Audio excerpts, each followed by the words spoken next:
ये है इंसानी तारीख की सबसे खतरनाक चीज। पूरे वर्ल्ड वॉर 2 में 5 मेगा टन एक्सप्लोजिव यूज किए गए। ये वो मिसाइल है जो 12 न्यूक्लियर वॉरहेड्स कैरी कर सकता है और इस एक मिसाइल से 5 मेगा टन एक्सप्लोजिव मटेरियल होता है और एक सबमरीन 24 ट्राइडेंट मिसाइल कैरी कर सकती है। हमारे पूरे इतिहास में कोई हथियार इतना डेंजरस नहीं था जितने ये सबमरीन है। लोगों को अंदाजा ही नहीं है कि हम इंसानों ने क्या चीज बना दी है। Submarine are meant to be unseen, मतलब उनका मकसद ये है कि कोई उन्हें डिटेक्ट ना कर सके, कोई उन्हें देख ना सके। सबमरीन के थ्रू आप अपने दुश्मन पर एक किस्म का साइकोलॉजिकल प्रेशर रखते हैं क्योंकि यह किसी भी वक्त कहीं भी हो सकती है और किसी को पता भी नहीं चलता। हो सकता है दोस्तों कि आप समंदर में मजे से ना आ रहे हो और आपके नीचे 48,000 टन वजनी एक न्यूक्लियर सबमरीन हो और जो एक बटन पर आधी से ज्यादा दुनिया तबाह कर सकती है। लेकिन एक सबमरीन 3 से 4 महीने समंदर के इतना नीचे कैसे रह सकती है? और सबसे बढ़कर मैं ये क्यों कह रहा हूँ कि ये सबमरीन्स पूरी ह्यूमन हिस्ट्री में सबसे खतरनाक चीज है, तो आइए जानते हैं। हम इंसान हमेशा से अंडर वाटर जाने के तरीके ढूंढते आए हैं। ये एक बहुत पुरानी तस्वीर है अलेक्जेंडर द ग्रेट की, जिसमें वह एक बहुत बड़े गिलास बैरल में पानी के नीचे जा रहे। ये तकरीबन 2000 साल पहले की बात है। फिर साल 1800 के बाद अंडर वाटर जाने वाली एक नाव का स्केच बना। मजे की बात यह है कि स्केच सीक्रेट रखे हुए थे क्योंकि उन्हें यह डर था कि यह शिप एक दूसरे को नुकसान पहुंचा सकती है। फिर 1775 में एक डच साइंटिस्ट ने समुद्र के नीचे जाने वाली बोट बनाई जो कुछ ऐसी दिखती थी।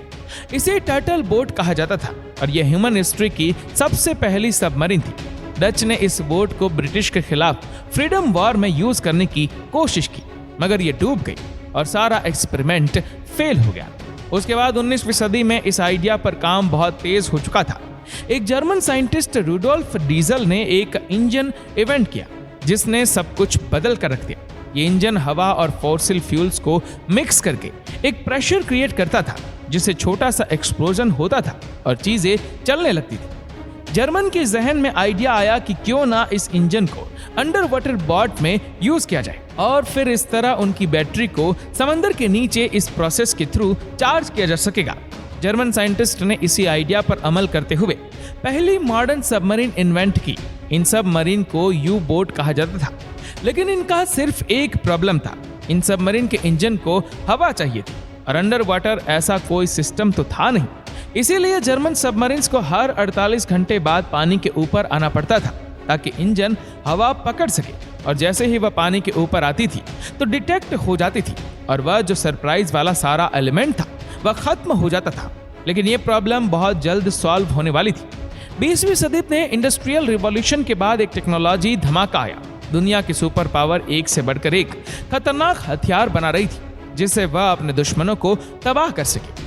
अभी वर्ल्ड वॉर 1 को 20 साल भी नहीं गुजरे थे कि दुनिया में दोबारा एक विश्व युद्ध शुरू हो गया। 1939 में शुरू होने वाली वर्ल्ड वॉर 2 में करोड़ों लोग मारे गए और वेस्टर्न वर्ल्ड खंडर बनकर रह गया, जिसमें जर्मनी वर्ल्ड वॉर 2 हार गया और उसकी ये you boat submarine America, UK और सोवियत यूनियन के हाथ लग गई। इन तीनों कंट्रीज को यह अंदाजा था कि उनके हाथ बहुत जबरदस्त टेक्नोलॉजी लगी है, क्योंकि एक बात तो साफ थी कि जिसने भी अब दुनिया पर हुकूमत करनी है उसे इन समुद्रों पर कब्जा करना होगा। और यही वो टर्निंग पॉइंट था जिसके बाद इन तीनों कंट्री ने सबमरीन टेक्नोलॉजी पर बिलियंस ऑफ डॉलर्स की इन्वेस्टमेंट करना शुरू कर दी। इसी सारे पीरियड में 1940 से 1950 में साइंटिस्ट एटम को स्प्लिट करके न्यूक्लियर एनर्जी डिस्कवर कर चुके थे और इस न्यूक्लियर एनर्जी की खास बात यह थी कि सारे न्यूक्लियर फ्यूजन प्रोसेस को हवा की जरूरत नहीं थी। फिर 1950 में एक अमेरिकन नेवी ऑफिसर के दिमाग में एक आइडिया आया कि अगर हम न्यूक्लियर एनर्जी के जरिए इलेक्ट्रिसिटी जनरेट कर सकते हैं और इस सारे प्रोसेस में हवा की भी जरूरत नहीं, तो क्यों ना ये न्यूक्लियर रिएक्टर सबमरीन में लगाए जाए और इस तरह जो सबमरीन को हर 2 दिन के बाद पानी के ऊपर आना पड़ता है उसकी भी जरूरत खत्म हो जाएगी। उसने ये आइडिया अमेरिकन नेवी चीफ को बताया। अमेरिकन चीफ ने इंजीनियर को ऑर्डर किया कि वह न्यूक्लियर प्लांट सबमरीन के अंदर लगाकर टेस्ट करे और ऐसा ही किया गया। एक्सपेरिमेंट सक्सेसफुल हो गया और फिर सब कुछ बदल गया। अब सबमरीन को कुछ टाइम बाद ऊपर हवा में आने की जरूरत नहीं थी। अब एक सबमरीन 20 साल तक अंडर वाटर रह सकती थी, लेकिन जाहिर है इन सबमरीन पर ट्रेन फौजी होते हैं और उनके खाने पीने का भी बंदोबस्त करना पड़ता है। इसीलिए हर 3 महीने के बाद सबमरीन को ऊपर आना पड़ता है ताकि खाने की सप्लाई को रिस्टोर किया जा सके। और नए फौजी सबमरीन्स पर आए न्यूक्लियर रिएक्टर लगाने की वजह से अब सबमरीन बड़ी आसानी से महीनों तक समंदर के अंदर रह सकती थी। लेकिन सिर्फ अंडर वाटर रहना काफी नहीं था। सोनार अभी भी सबमरीन डिटेक्ट कर सकता था। सोनार असल में एक ऐसी तकनीक है जिसमें आप साउंड वेव के थ्रू पानी में चीजें डिटेक्ट कर सकते हैं। और उस जमाने में सारे सुपर पावर कंट्रीज इतने एडवांस हो चुके थे कि वह सोनार टेक्नोलॉजी यूज करें। इसी का तोड़ करने के लिए सबमरीन्स को रबर टाइल से कोट किया गया। इस वजह से सोनार के सिग्नल बाउंस ऑफ ना करे। इतने बड़े पंखों का साइलेंट मोड इंजन बनाया गया ताकि पानी में बिल्कुल भी आवाज ना हो। और सिर्फ बाहर ही नहीं बल्कि सबमरीन के अंदर भी खामोशी का बहुत ख्याल रखा जाता है। सबमरीन के अंदर हर चीज पर रबर चढ़ा होता है ताकि जरा से भी आवाज पैदा ना हो। सबमरीन के अंदर लोगों का बाहर की दुनिया से कोई कनेक्शन नहीं होता। हर सबमरीनर को एक ईमेल एड्रेस दिया जाता है जिस पर उसकी फैमिली ईमेल भेज सकती है। लेकिन हर ईमेल को टॉप मैनेजमेंट रिव्यू करती है और उसके बाद ही वह ईमेल सबमरीनर को कन्वे की जाती है। बेसिकली इसकी वजह यह है कि वह कोई भी ऐसी इंफॉर्मेशन इन ऑफिसर्स को नहीं देना चाहते जिससे उनका मोराल खराब हो। अगर किसी सबमरीनर के फैमिली मेंबर की डेथ भी हो जाए तो उसे ये न्यूज उसके शिफ्ट के खत्म हो जाने के बाद ही दी जाती है। तो इन सबमरीनर की बहुत टफ ड्यूटी होती है। सबमरीन सब बड़ी होती जा रही थी। मतलब अगर हम जर्मनी की यू शिप सबमरीन्स को अमेरिकन सबमरीन से कंपेयर करें तो इतना ज्यादा डिफरेंस था। ये सबमरीन बहुत बड़ी होती है। अगर हम जूम इन करें तो आप इस लोगों को देख सकते हैं। यहाँ किचन होता है, ये न्यूक्लियर रिएक्टर है और ये वह एरिया है जहाँ सारा क्रू सोता है। और अगर आप ध्यान से देखें तो ये क्रू कुछ ट्यूब के साथ सो रहे हैं। इन ट्यूब में न्यूक्लियर मिसाइल है। इन्हीं ट्यूब के थ्रू ये मिसाइल लॉन्च होते हैं। सिर्फ एक अमेरिकन सबमरीन के अंदर इतने न्यूक्लियर मिसाइल होते हैं कि ये हमारे पूरे प्लेनेट को तबाह कर सकती है। ये सारा कुछ बताने के बाद अगर हम अब सबमरीन्स के असल पर्पस की तरफ आए तो वह है retaliating a nuclear first strike. इसका मतलब यह है कि अगर कोई कंट्री जैसे कि अमेरिका रशिया के ऊपर न्यूक्लियर अटैक करता है तो रशियन सबमरीन समंदर के नीचे किसी अननोन जगह पर होने की वजह से न्यूक्लियर स्ट्राइक सरवाइव कर जाएगी और बदले में वह भी अमेरिका को न्यूक्लियर मिसाइल से टारगेट करेगी। और इन न्यूक्लियर सबमरीन को किसी गवर्नमेंट अथॉरिटी की इजाजत की जरूरत भी नहीं होती।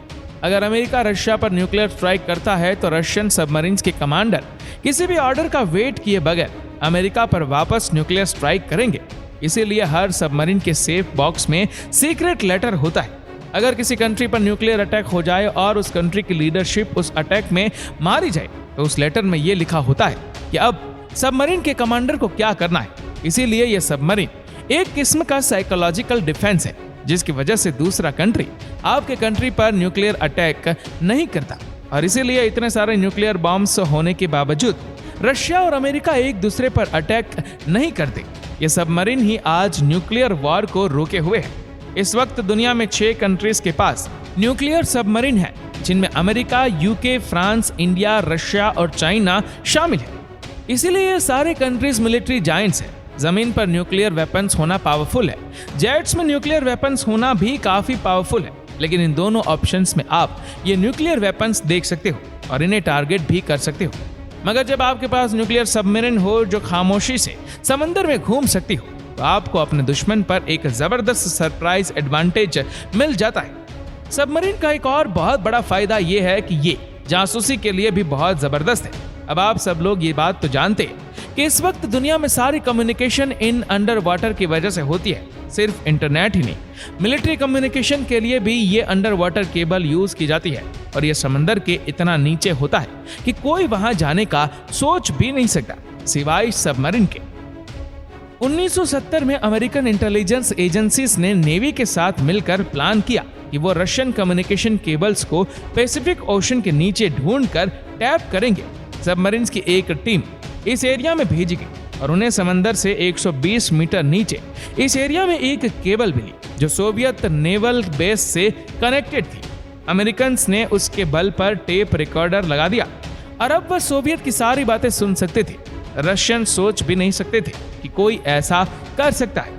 अमेरिकन ने बहुत स्मार्टली ये सब किया था, लेकिन बस एक छोटा सा मसला ये था कि ये टेप्स बहुत जल्दी फुल हो जाती थी और फिर हर महीने डाइवर्स को जाकर पुरानी टेप निकालकर नई टेप्स डालनी पड़ती थी। यह सिलसिला करीबन 8 से 9 साल चलता रहा और सोवियत यूनियन की सारी नेवल स्ट्रेटेजी अमेरिकन के पास पहुंचती रही।